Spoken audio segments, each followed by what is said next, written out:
بشيرا ونذيرا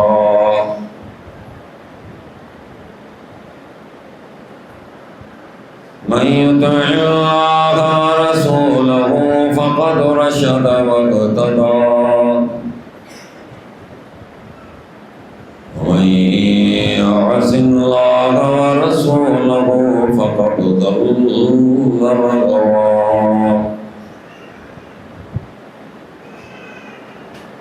اللهم صل على محمد وعلى آل محمد كما صليت على إبراهيم وعلى آل إبراهيم إنك حميد مجيد اللهم بارك على محمد وعلى آل محمد كما باركت على إبراهيم وعلى آل إبراهيم إنك حميد مجيد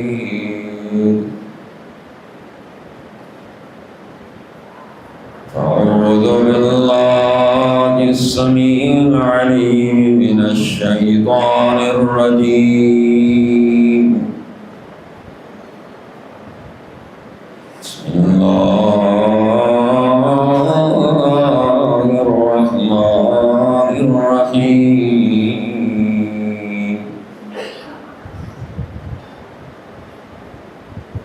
يا أيها الذين آمنوا استعينوا بالصبر والصلاة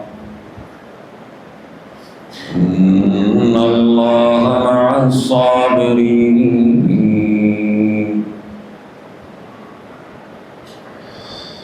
رب اشرح لي صدري ويسر لي أمري واحلل عقدة من لساني يفقهوا قولي ہر قسم کی تعریف حمد و ثنا اللہ وحدہ لا شریک کے لیے ہے، جو اس پوری کائنات کا تنہا خالق اور مالک ہے۔ بے حساب درود سید المرسلین رحمت للعالمین ساقی کوثر خیر الورا احمد مصطفیٰ محمد مصطفیٰ صلی اللہ علیہ وسلم کی ذات گرامی پر ہوں، جن کو اللہ تعالیٰ نے اس پوری کائنات کے لیے رحمت بنا کر مبعوث فرمایا۔ مختصر حمد و صلوات کے بعد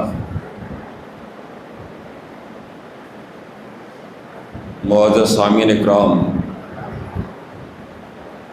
صبر و استقامت یہ میرا موضوع ہے جو دیا گیا ہے۔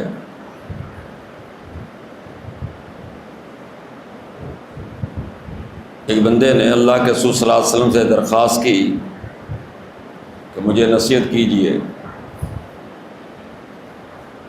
آپ نے فرمایا قل آمنت باللہ ثم استقم،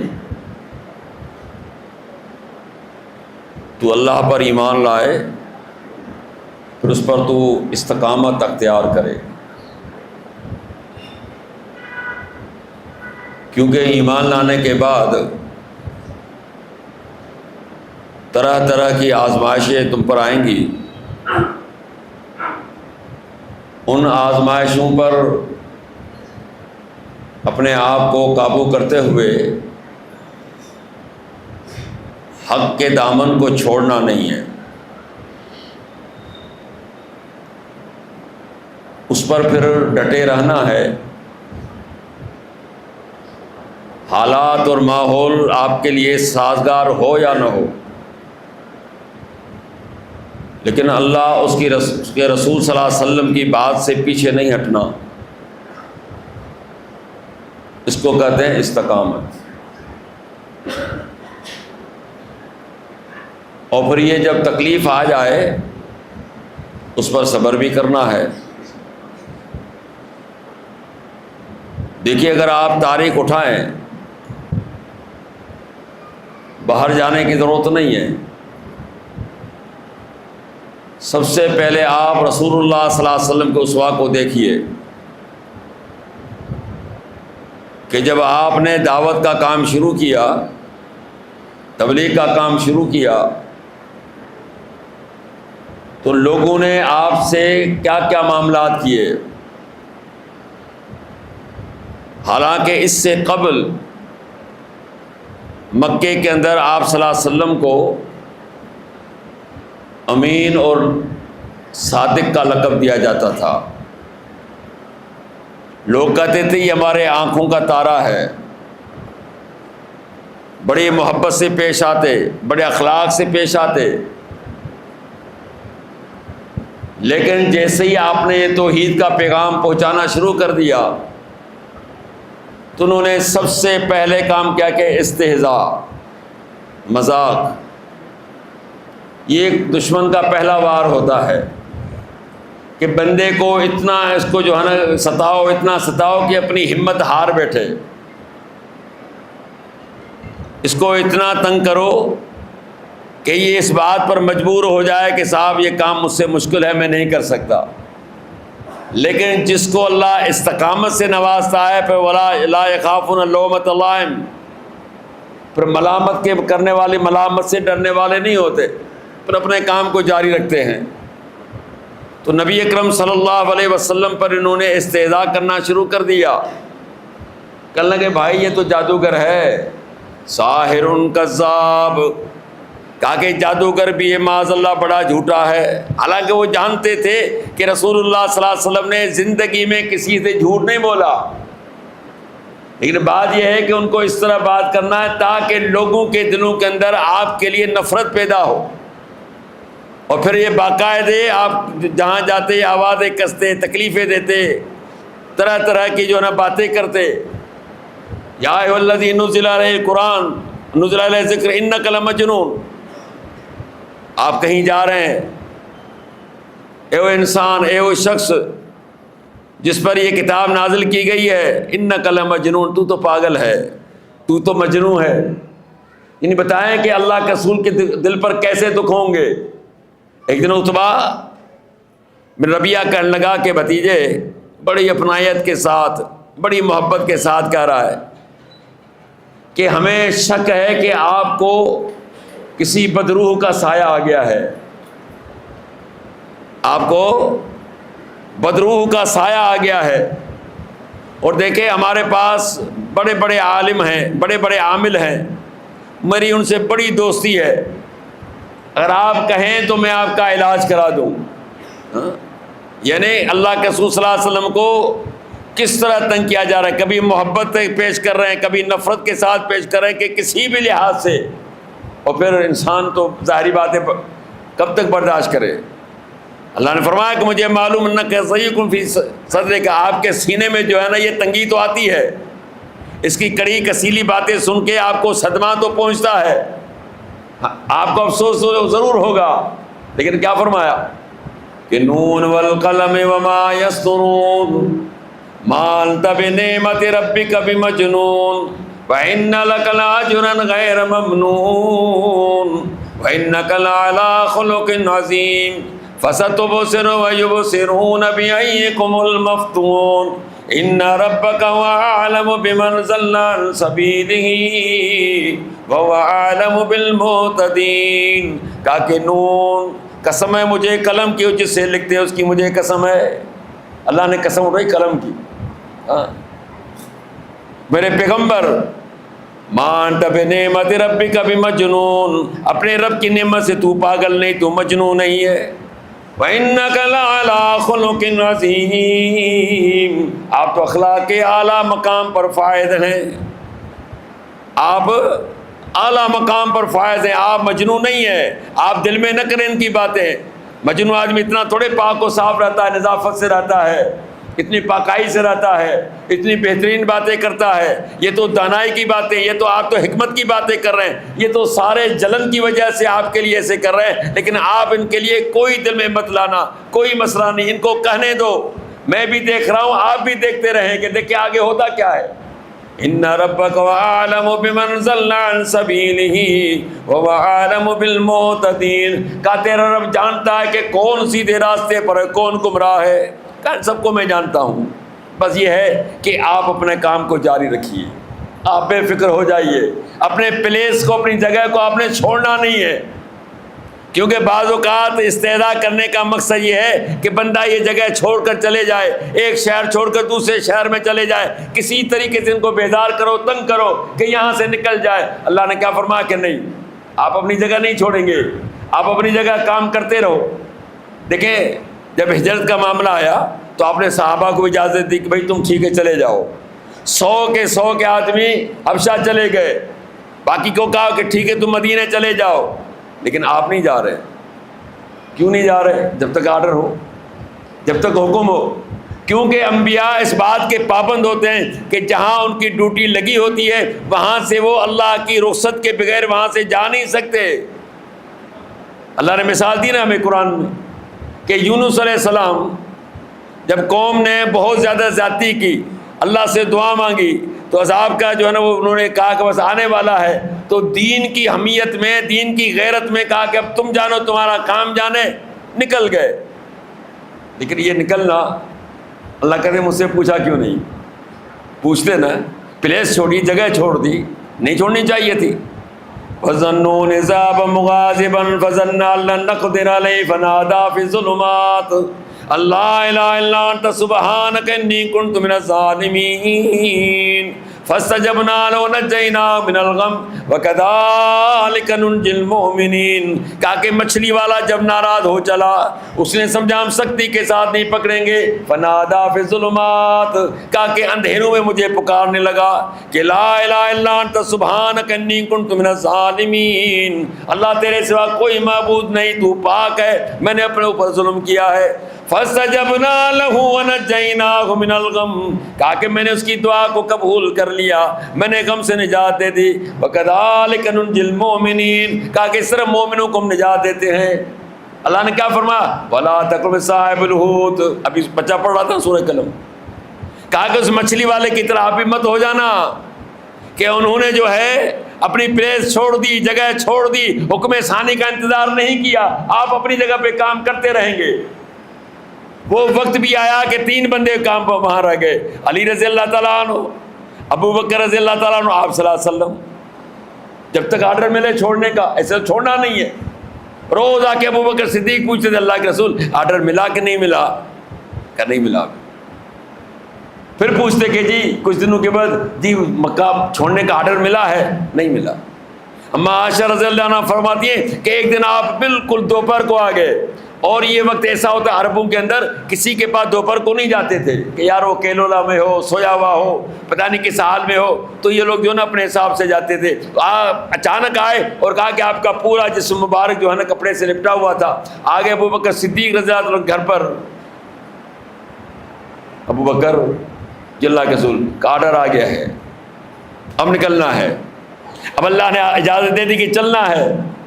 کہنے لگے اللہ کے رسول میں نے 2 اونٹیاں جو ہے نا اسی لیے اسراء کے لیے خرید کے رکھی ہیں، اور میں نے خوب ان کو پالا ہے اور ماشاءاللہ موٹا کر دیا ہے، ایک آپ کے لیے ایک میرے لیے۔ آپ نے کہا ابو بکر جو میرے لیے ہوگی نا اس کے میں پیسے ادا کروں گا۔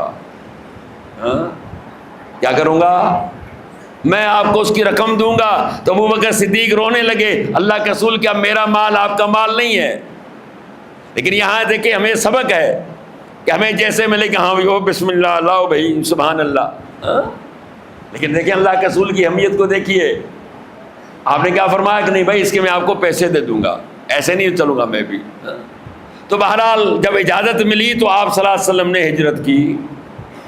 پر بتائیے کہ آپ صلی اللہ علیہ وسلم اور آپ کے صحابہ کو، اللہ اکبر، میں کہتا ہوں بخدا 1 روپیہ ہے نا روپیہ، اس میں سے 1 پیسہ جو ہے اتنی بھی ہمیں دین کے لیے تکلیف نہیں آئی ہے۔ دنیا کی بہت ساری تکلیفیں ہوں گی، کاروباری، دوسرے، خاندانی، ادھر کی ادھر کی بیماریوں کی آپ کو تکلیفیں آئیں، لیکن جس طرح اللہ کے رسول صلی اللہ علیہ وسلم اور صحابہ نے اس دین کے لیے تکلیفیں اٹھائیں، میں کہتا ہوں کہ ہم نے اس میں سے ذرے برابر بھی نہیں اٹھائی۔ وہ تاریخ تو کھول کے دیکھو، کتابیں پڑھ کے تو دیکھو، کلام اللہ کو پڑھ کے تو دیکھو۔ ایک دن خباب بن ارت رضی اللہ تعالیٰ عنہ آئے، کہنے لگے اللہ کے رسول تنگ آ گئے۔ یہ خباب وہ صحابی ہیں کہ یہ غلام تھے، ان کو کیا کرتے تھے یہ کفار، پہلے تو خوب گرم جو ہے نا وہ انگار کرتے، پھر ان کو کہتے قمیص اتارو، قمیص اتارتے، پھر کہا اس پہ لیٹ جاؤ۔ پتا تھا لیٹنا کوئی آسان نہیں ہے، اوپر سے یہ نہیں ایسی گرم ہوا ہے، عرب کی جو ہے نا پہاڑوں کی جو ہے نا گرمی، جو گئے ان کو پتا ہے کیسی گرمی ہے۔ بندے کو پھر ایسے نہیں کہ سلا کے چھوڑ دیا، نہیں، سینے پر بڑا پتھر رکھ دیا تاکہ بندہ ہل بھی نہ سکے، ایسی اذیتیں دے رہے ہیں۔ آگے ایک دن اللہ کے رسول کے پاس کہ اب تو ہم تنگ آ گئے، لیکن آپ نے کیا فرمایا؟ جوابی کارروائی نہیں کرنی، جوابی کارروائی فی الوقت نہیں کرنی۔ حالانکہ بندہ تیش میں تھا کہ یار مریں گے یا ماریں گے، دو چار کو ماریں گے، خود مر جائیں گے، لیکن نہیں، پیغمبر صلی اللہ علیہ وسلم نے کہا کہ یہ بھگتنا ہے، جھیلنا ہے، تکلیف برداشت کرنی ہے، استقامت اختیار کرنی ہے، دین پر ڈٹے رہنا ہے، لیکن جوابی کارروائی ابھی نہیں کرنی ہے آپ نے۔ ٹھیک ہے جی، جوابی کارروائی بھی کی اجازت نہیں ہے۔ اللہ کے رسول دعا تو کر لیجئے ہمارے لیے، ہمارے لیے آسانی ہو جائے۔ کہ میرے ساتھی، میرا خیال ہے تم جلدی کر رہے ہو۔ اللہ نے کیا فرمایا؟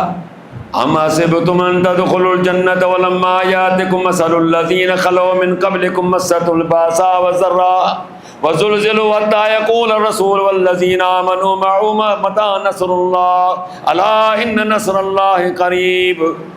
لوگوں تم نے کیا گمان کر رکھا ہے کہ تم ایسی جنت میں چلے جاؤ گے؟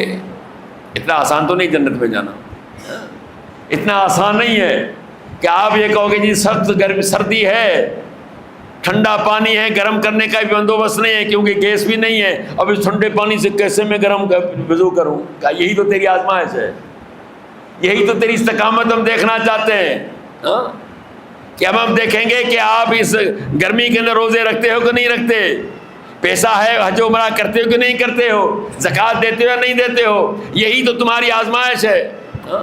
کہا کہ میرے صحابی تم جو ہے نا بہت جلدی کر رہے ہو، تم سے پہلے جو لوگ گزر گئے بڑی تکلیفیں، بڑی سختیاں ان پر آئیں، اور سختی کی بھی انتہا ہے، سختی کی بھی انتہا ہے۔ صحیح بخاری کی روایت، مشہور روایت ہے، وہ بچے والی روایت جس میں وہ ایک وزیر جو ہے یا وہ ایک راہب، وہ مسلمان ہے، اس کو بادشاہ کہتا ہے کہ ہمارے دین میں ایسا نہیں ہو سکتا، ایسا تمہارے دین میں آ جاؤ، ایسا ممکن نہیں ہے۔ اس کو جیتے جی، ایک تو تھا مارنے کے بعد، نہیں، اس کو باندھ کے یہاں جو آرا جو ہے نا اس زمانے میں آرا ہوتا تھا لکڑی کاٹنے کے لیے، اب تو مشینی دور ہے، ایسے پورے جسم میں چلا کے زندہ آدمیوں کو آرا چلایا، 2 ٹکڑے ہو گیا۔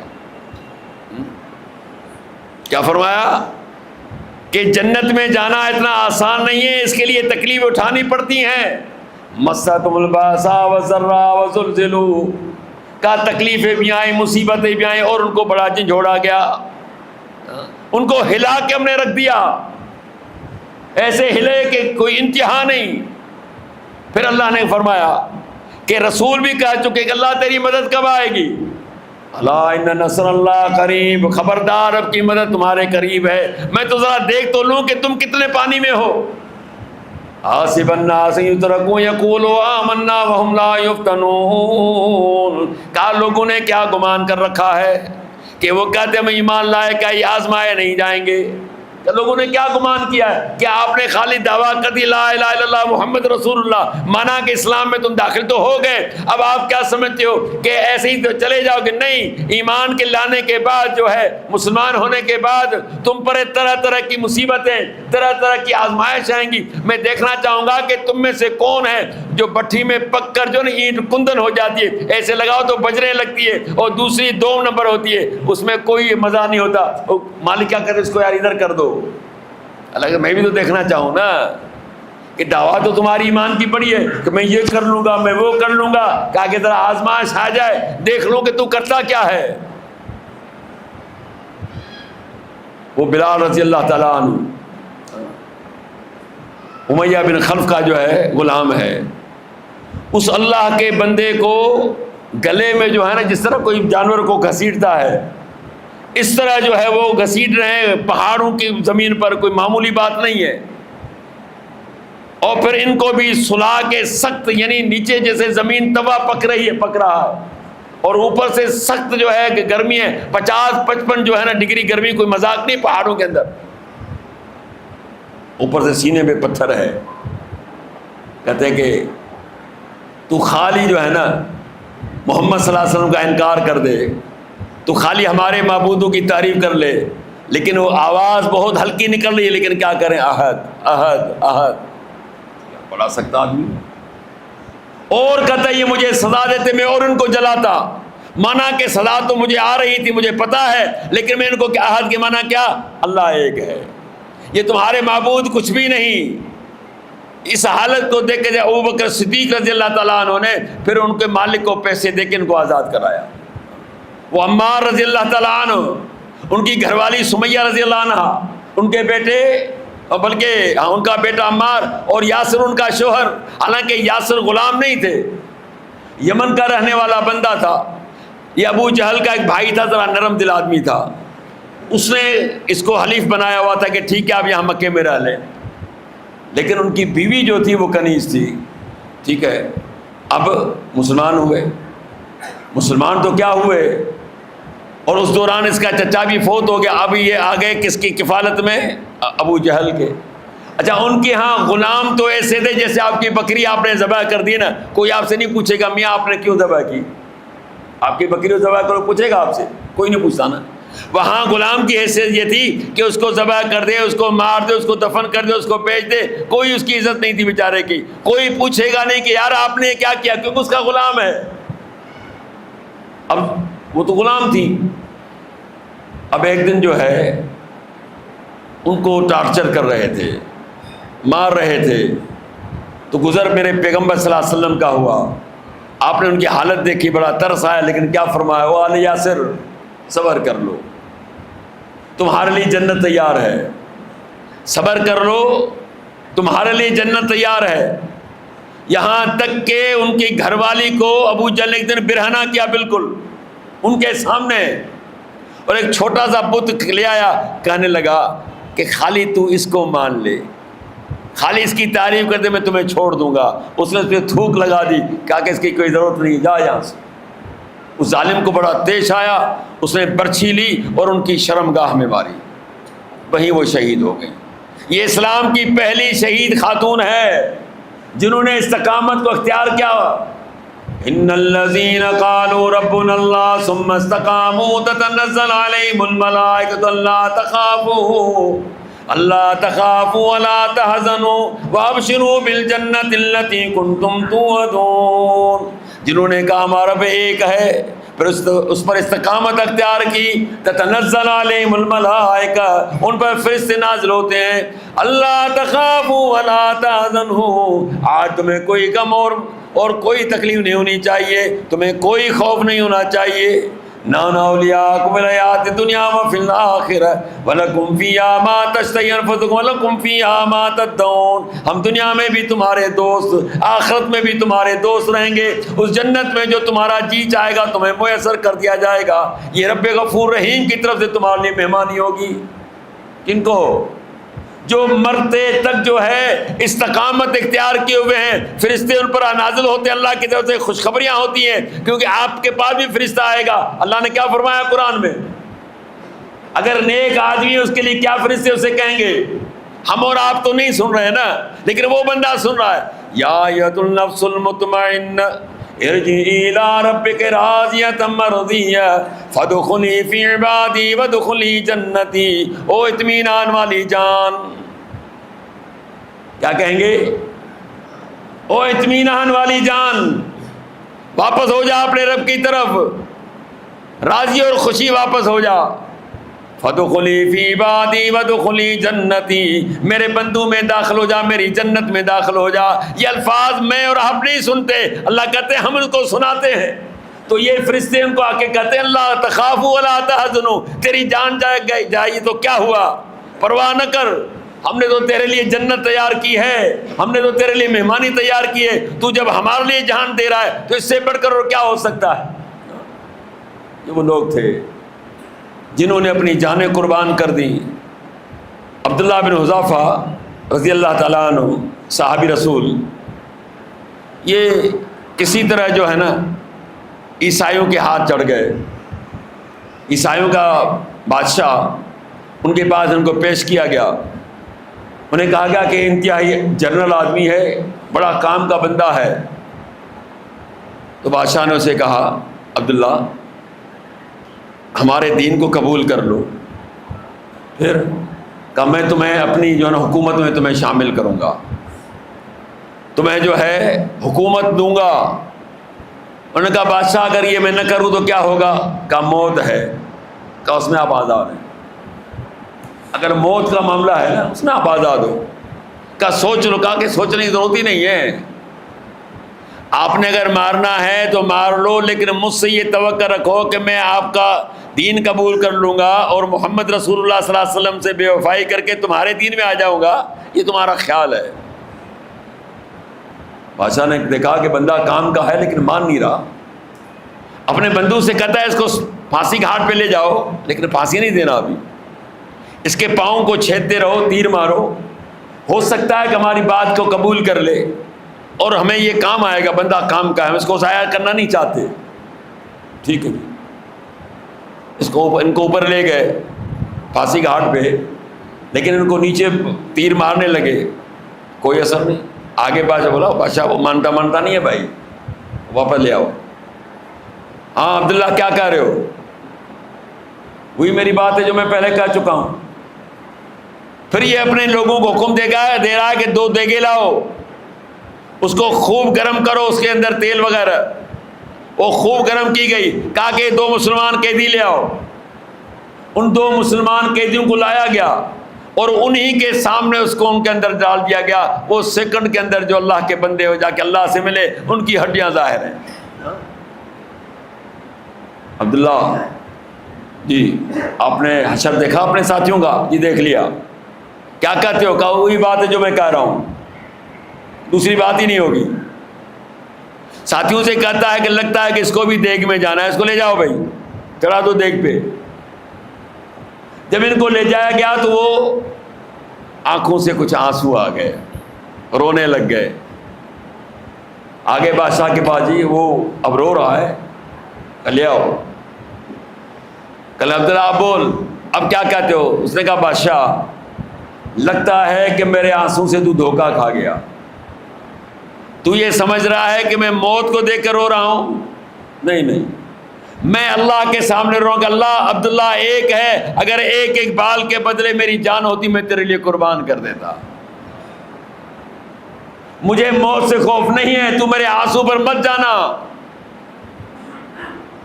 سوچ میں پڑ گیا کیسا بندہ ہے یہ، ایسا استقامت والا بندہ ہم نے زندگی میں پہلی دفعہ دیکھا۔ سوچ کے کہتا عبداللہ جی کہ اگر ایک میری شرطیں پوری کر لو تو میں تمہیں آزاد کر دوں گا۔ کیا شرط ہے؟ کہ میرے ماتھے کی بوسہ دو، میری پیشانی پر بوسہ دو، میں تمہیں چھوڑ دوں گا۔ میں نے کہا کہ پھر میری بھی شرط ہے، تجھے بوسہ تو دوں گا لیکن میری شرط ہے۔ کیا شرط ہے؟ کہ میں اکیلے نہیں جاؤں گا، پھر جتنے بھی مسلمان قیدی تمہارے پاس قید ہیں ان کو بھی میرے ساتھ تمہیں چھوڑنا پڑے گا۔ کہتے میں نے کہا کہ چلو میں تو صحیح، لیکن یہ مسکین ان کے بعد پھنسے ہوئے کیوں نہ بھلا اس بدبخت کو بوسہ دیں سے کفر کی بات تو نہیں ہوگی نا؟ کہا ٹھیک ہے مجھے منظور ہے۔ ان کو پیشانی پہ بوسہ دیا بادشاہ کو۔ جب وہ لوگ جو وعدہ کرتے تھے نبھاتے تھے، جتنے بھی مسلمان تھے ان کو آزاد کر دیا۔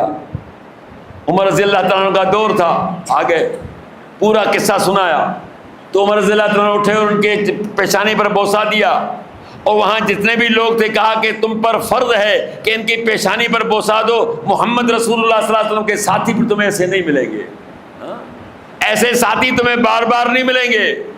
آج ہمیں تھوڑی سی تکلیف آتی ہے، ہم جو ہے نا اللہ سے نا امید ہو جاتے ہیں، طرح طرح کی باتیں کرتے ہیں. اللہ کے بندو، یہ بھی انسان تھے میری آپ کی طرح. کس طرح انہوں نے استقامت اختیار کی. وہ حبیب رضی اللہ تعالیٰ عنہ جس کو پیغمبر صلی اللہ علیہ وسلم نے سفیر بنا کے مسلمہ کذاب کی طرف بھیجا تھا،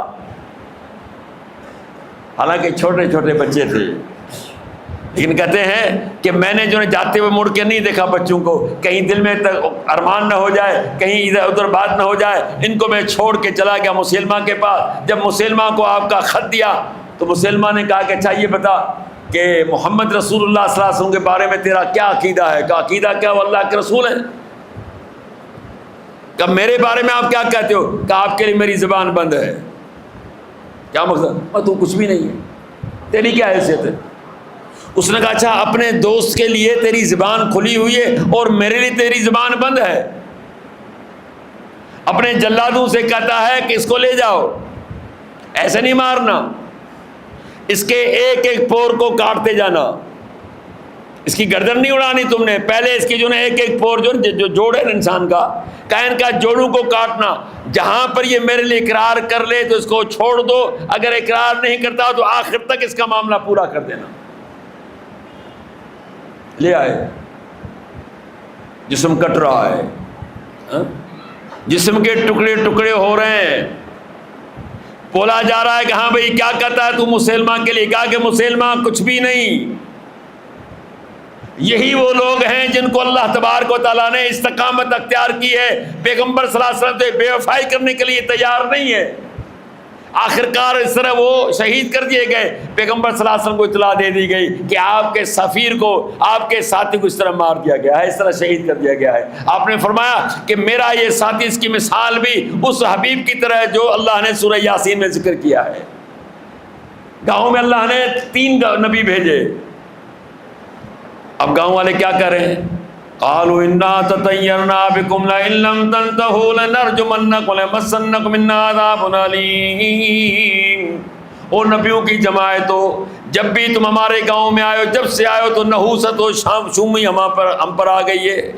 اگر تم نہیں رکے تو ہم تمہیں پتھر لگا کے مار دیں گے. یہ کن کو کریں؟ مولوی کو تھوڑے کہہ رہے تھے. او بھائی یہ اللہ کے نبی ہیں، یہ علاقے کے لوگ کہتے ہیں اے اللہ کے نبیو، معاذ اللہ تمہاری وجہ سے ہمارے گاؤں میں شومی آ گئی ہے، بدبختی آ گئی ہے، نحوست آ گئی ہے، اور اب تم نہیں رکے اس تبلیغ سے تو ہم تم سب کو مار دیں گے، تینوں کو ہم ختم کر دیں گے. اللہ کہتے ہیں کہ اس بات کا علم گاؤں سے باہر ایک بندہ تھا، وہ اپنا کام کاج کرتا، کوئی کہتے ہیں کارپینٹر تھا، بڑھئی تھا، جو بھی اپنا کام کر رہا تھا. اسے معلوم ہوا کہ میری قوم کے لوگ جو ہے اس طرح ارادہ کر رہے ہیں کہ اللہ کے نبیوں کو مارنے کے چکر میں. وَجَاءَ مِنْ أَقْصَى الْمَدِينَةِ رَجُلٌ يَسْعَىٰ قَالَ يَا قَوْمِ اتَّبِعُوا الْمُرْسَلِينَ اتَّبِعُوا مَن لَّا يَسْأَلُكُمْ أَجْرًا وَهُم مُّهْتَدُونَ. کہا کہ نکڑ سے بھاگتا ہوا آیا، او میری قوم کے لوگ، تم ایسے بندے کو مار رہے ہو، ایسوں کو جو تم سے اجرت نہیں مانگتے، تمہیں ہدایت کی طرف بلا رہے ہیں، تمہیں اچھی باتوں کی طرف بلا رہے ہیں، اور تم اس کو مارنے چلے ہو. وہ پہلے ہی تپے ہوئے تھے یار، 3 تو پہلے بیٹھے تھے اور یہ چوتھا پر آ گیا ہمیں تبلیغ کرنے کے لیے. دیر ہی نہیں کی، وہیں اللہ کے بندے کو پکڑا اور وہیں ان کو مار دیا، وہیں ان کو شہید کر دیا. قال یا لیت قومی یعلمون بما غفر لی ربی وجعلنی من المکرمین. کہتے کاش کہ میری قوم جان لیتی کہ میرے رب نے میرے گناہوں کو معاف کر دیا اور مجھے بہترین جگہ میں پہنچا دیا. اللہ کا تو وعدہ ہے نا کہ میری راہ میں استقامت اختیار تم نے کی اور تم مارے گئے تو نتیجہ کیا دوں گا؟ میں تمہیں جنت میں داخل کر دوں. یہ کیا کر رہا ہے کہ اللہ نے بڑی میری عزت کی، سارے گناہ معاف کر دیے اور بہترین جگہ مجھے عطا کی. کئی واقعات ہیں، کتنے سنا ہے آپ کو. وہ خبیب رضی اللہ تعالیٰ عنہ جن کو رسول اللہ صلی اللہ علیہ وسلم 10 صحابہ تھے کسی مارکے میں بھیجا تو بہرحال کوئی لوگ ان کو گھیر لیا، 7 شہید ہو گئے، باقی بچے 3. تو انہوں نے کافروں نے کہا کہ بات یہ ہے کہ آپ نیچے آ جائیں، ہم آپ سے معاہدہ کرتے ہم آپ کو ماریں گے نہیں. ان کی باتوں میں آ گئے کہ چلو یہ کہتے ماریں گے. وہ نیچے آئے، ایک کو جب یہ باندھنے لگے تو اس کو غیرت آ گئی، انہوں نے جو ہے نا لڑکے وہ بھی شہید ہو گئے، باقی 2 بچے، ان کو جا کے مکے میں بیچ دیا۔ اب مکے میں اس بندے نے خریدا جس کو خبیب رضی اللہ تعالیٰ عنہ نے بدر والے دن اس کے باپ کو مارا تھا۔ بولا بھائی یہ تو ہمارے ہاتھ آ گیا ابا کا قاتل، اب تو میں نے اس کو نہیں چھوڑنا۔ اور اس وقت جو ہے زمانہ کون سا چل رہا تھا، یعنی جو حرمت والے مہینے تھے۔ اب حرمت والے مہینے میں ان کو مارنا بھی نہیں ہے، ان کو اپنے گھر میں قید کر رہے، ایک بندہ مقرر کر دیا ان پر۔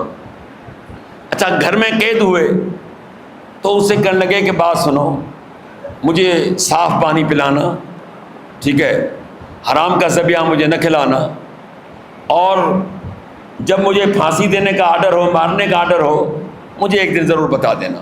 اور ٹھیک ہے۔ اور یہ بات انہوں نے اس کی بیوی کو بھی کہا تھا، کیونکہ وہ گھر میں ہی تھے۔ وہ دن بھی آ گیا، تیاریاں ہو رہی ہیں، تو ان کی بیوی نے ان کو بتا دیا کہ آپ کا جو ہے مارنے کا وقت آ گیا، انہوں نے تیاری کر لی ہے، کیونکہ حرمت والے مہینے گزر گئے۔ اب انہوں نے کہا کہ ٹھیک ہے مجھے استرا دو، میں اپنی صفائی وغیرہ کر لوں۔ استرا دیا اس نے، وہ جیسی صفائی کرنے لگے، بغل وغیرہ جو بھی صاف کرنے تھے، تو ایسے ایک چھوٹا سا بچہ جو ہے کھیلتے کھیلتے ان کے پاس آ گیا، تو انہوں نے اٹھا کے اپنے ران پہ بٹھا دیا۔ ماں نے یہ منظر دیکھا، وہ کانپ گئی کہ بھائی استرا ننگا اس کے ہاتھ میں ہے، اور گھر میں مرد وغیرہ بھی نہیں ہے، اور ہو سکتا ہے کہ میرے بچے کو یہ ذبح بھی کر دے، ذبح بھی کر سکتا ہے۔ تو ماں کی حالت کو دیکھ کر انہوں نے کہا کہ اللہ کی پناہ، آپ کیا سمجھتی کہ میں اپنا بدلہ اس معصوم بچے سے لوں گا؟ یہ ہماری شان نہیں ہے۔ وہ کہتی ہیں کہ میں نے عجیب قیدی دیکھا، اس سے پہلے ہم نے کبھی قیدی، میں نے کئی دفعہ دیکھا کہ ان کے ہاتھوں میں گچھا تھا، کس کا؟ انگوروں کا، حالانکہ اس زمانے میں انگور تھے ہی نہیں، لیکن ان کو نہ جانے غیبی طرح سے اللہ کی طرف سے یہ چیزیں مل رہی تھی۔ جب یہ مارنے کے لیے ان کو لے جایا گیا تو انہوں نے کہا کہ بات سنو، مجھے 2 رکعت نماز پڑھنے دو۔ حالانکہ کہتے ہیں کہ 2 رکعت نماز پڑھنے کا انہوں نے کیا، اس سے پہلے نہیں کرتے تھے۔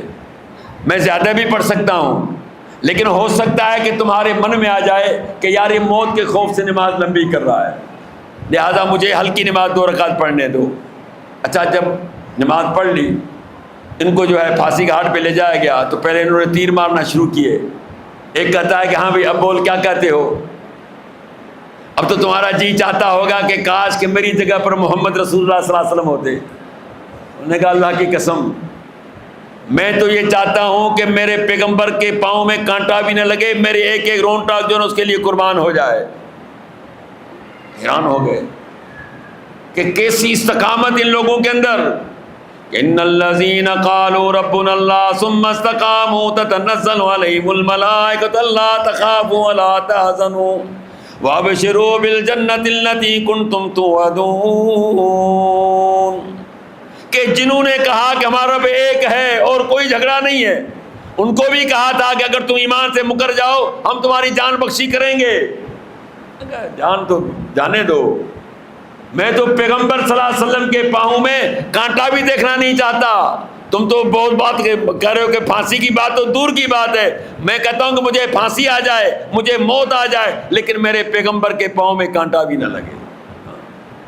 تو میرے بھائی، استقامت کوئی معمولی چیز نہیں ہے، کہ بس اللہ تعالیٰ جس کو چاہتا ہے عطا کرتا ہے، لہذا ہمیں بھی دنیا میں تکلیفیں آئیں گی، مصیبتیں آئیں گی، تو ہمیں بھی جو ہے نا دین پر استقامت اختیار کرنی ہے۔ بعض اوقات دیکھیے آپ نے توحید اختیار کر لی، آپ کے گھر والے کسی اور مسلک پر ہیں، کتنا دباؤ ڈالتے کہ یہ کر دو، وہ کر دو، یہ کر دو، بعض بیچارے تو باقی پیچھے مڑ کے چلے جاتے ہیں، لیکن جن کو اللہ نے توفیق دے رکھی ہے وہ کہتے ہیں بھائی کچھ بھی ہو جائے لیکن ہم اپنے حق کو نہیں چھوڑیں گے۔ تو یہاں بھی اللہ کہتے وتواصوا بالحق وتواصوا بالصبر، حق کی تلقین بھی کرتے رہے اور صبر کی تلقین بھی کرتے رہے۔ یہ دنیا میں آزمائشیں آتی رہیں گی، ان آزمائشوں کا مقابلہ کرتے ہوئے صبر سے کام لینا ہے، استقامت سے کام لینا ہے، انشاءاللہ العزیز دنیا اور آخرت میں آپ سرخرو ہو جائیں گے۔ بس رب سے دعا ہے کہ اللہ مجھے اور آپ کو عمل کرنے کی توفیق عطا فرمائے۔ وآخر دعوانا الحمدللہ رب العالمین۔